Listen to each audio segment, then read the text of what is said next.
Hey guys, today I want to talk about Philippine household income, and it's on the rise, which is kind of a good thing for Filipinos, and it is a very good thing for Filipinos, but it's not good for Americans because as household incomes go up, obviously rents are going to go up, other things are going to start going up, food prices will start going up, things will start catching up. The problem with this right now is that some of the islands are already really catching up really quick. To find a decent house, you're gonna pay somewhere between $300 to $500 for a decent house to live in. And I'm talking for a really decent house. Now, some people here will say, I don't really need a decent place to live. I can live someplace for $100. Well, where I live, you can still find homes here that are decent homes and fairly cheap. And where I live, the house that I live in is bigger than the other ones that I've showed before. But the other ones around here that are smaller, they're okay. They're all right to live in.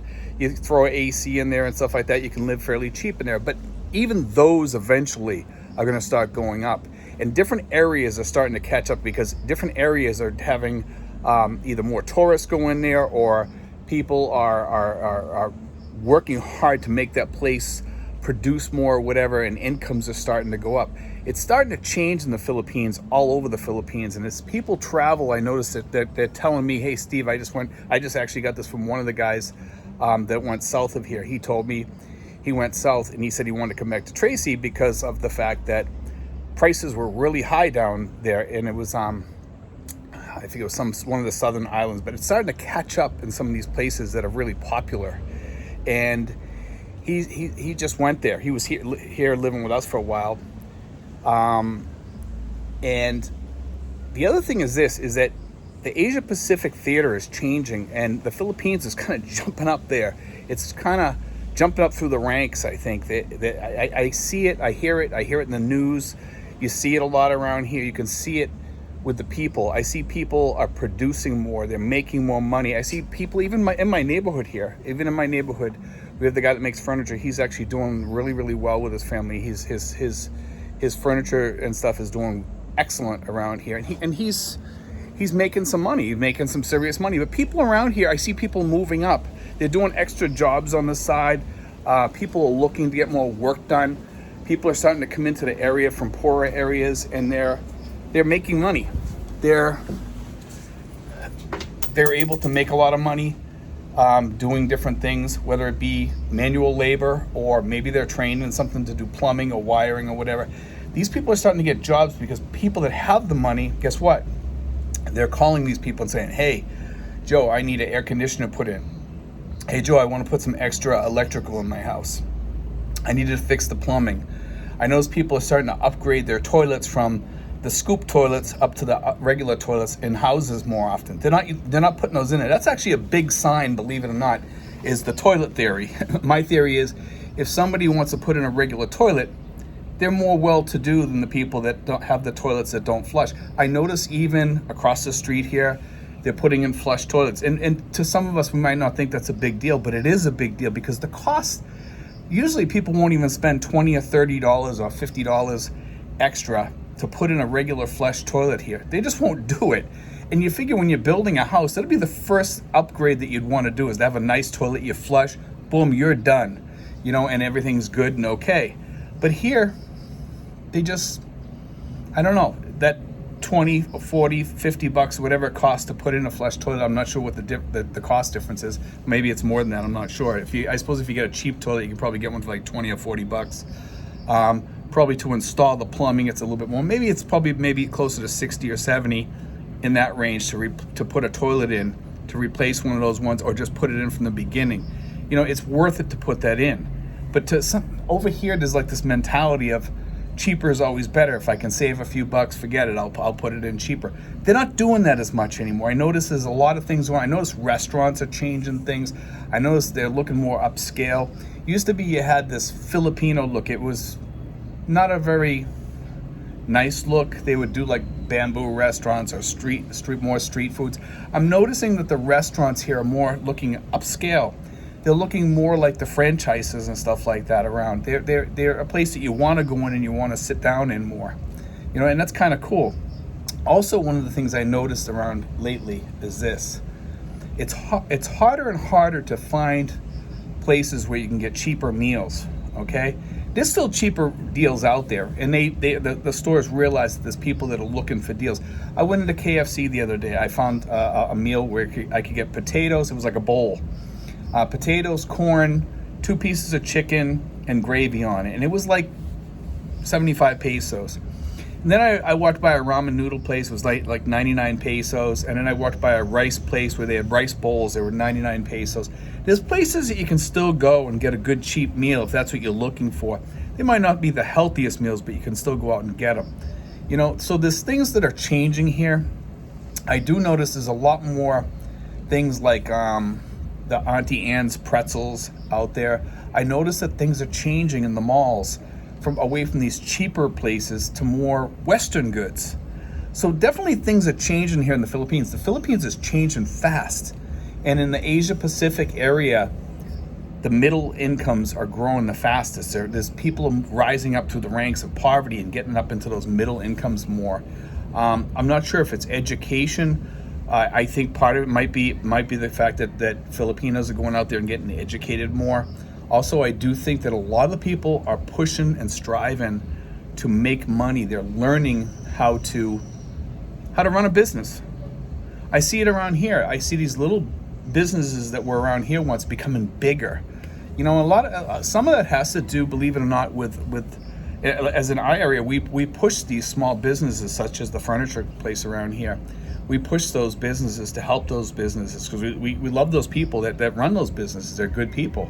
They're phenomenal people, and they've made my furniture. And when you see that these people are really good people, you want to push them.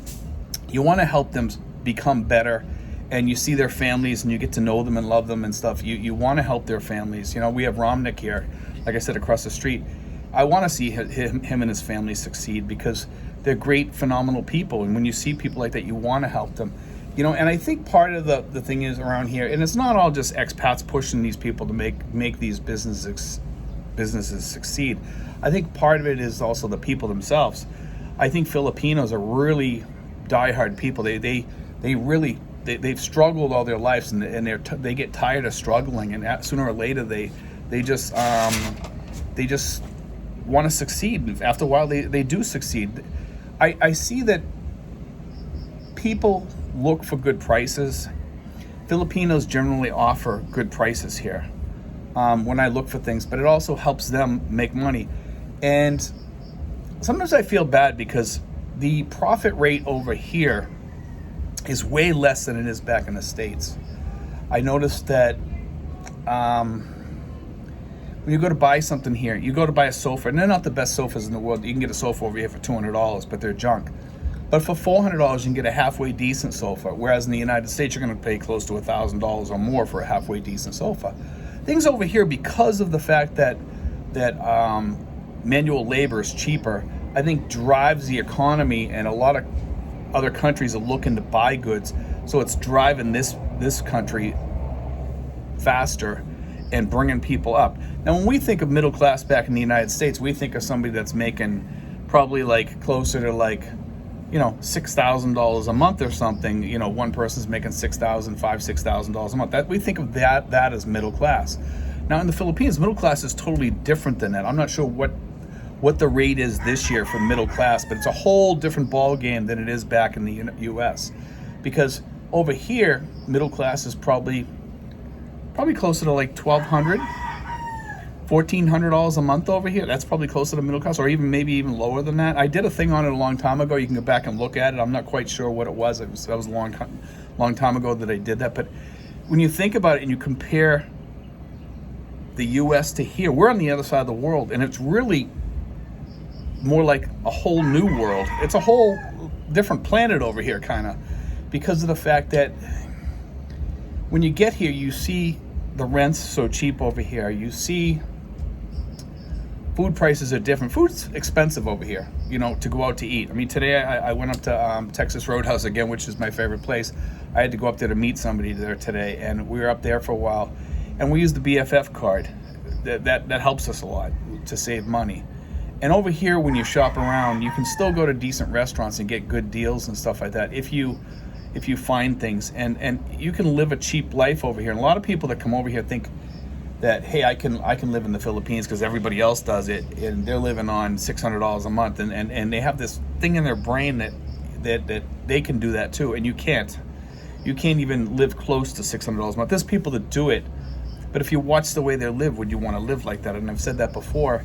I would not want to live like that at all. There's no way in hell I would want to live on $600 a month. Hell, I wouldn't even want to live on $1,400 a month over here. It's not really living. You know, a lot of guys come over here, they don't want to live like they're retired. Retired means you want to enjoy your life, relax, live better, live decent, live happy, maybe go golfing, hang out with your friends, go places, tour places, go drive around on your bike or something. Whether it be go walking or hang out with friends or whatever. It's, you know what I'm saying? That's being retired. But a lot of guys, they think of retired as just sitting home and existing. I don't consider that living over here. Living is living. I want to live. I don't want to just exist. I want to live.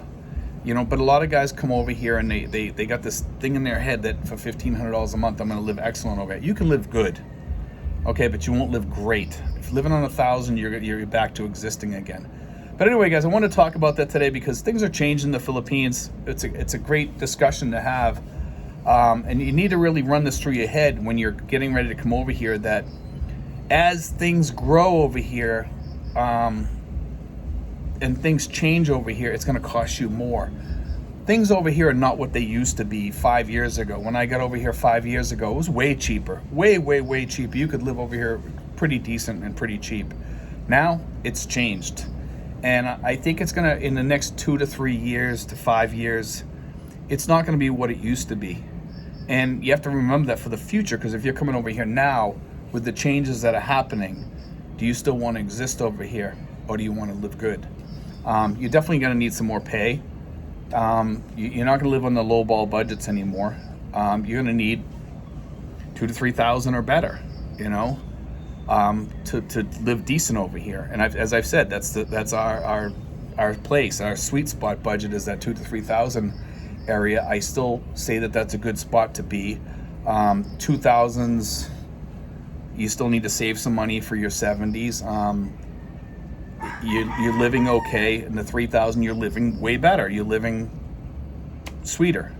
You know, you can do things more. You can go places. You can travel. You can leave the country, maybe go home once in a while, and you can get better insurance for that. The 2,000, you're getting cheaper insurance. You're saving less for your 70s, and you got to be careful how you spend. So remember, the higher you are, the better off you are. And remember, as things change here, that's going to change too, because you have to figure in COLA raises have to be incorporated in that too. If you're living off $2,000 to $3,000 now, in 10 years from now, you're not going to probably be able to live off of that, because unless you have those COLA raises built in, like Social Security, veterans retirement, or municipal retirement or whatever, you're not going to be able to exist on that. But I wanted to throw that out there today, guys. I thought this would be a great conversation. But anyway, guys, God bless. Take care. I've been off a lot lately because I haven't been feeling that great lately, and I just want to put a video out there today for you guys, something interesting to chat about and to think about for you guys back home. But anyway, guys, God bless. Take care.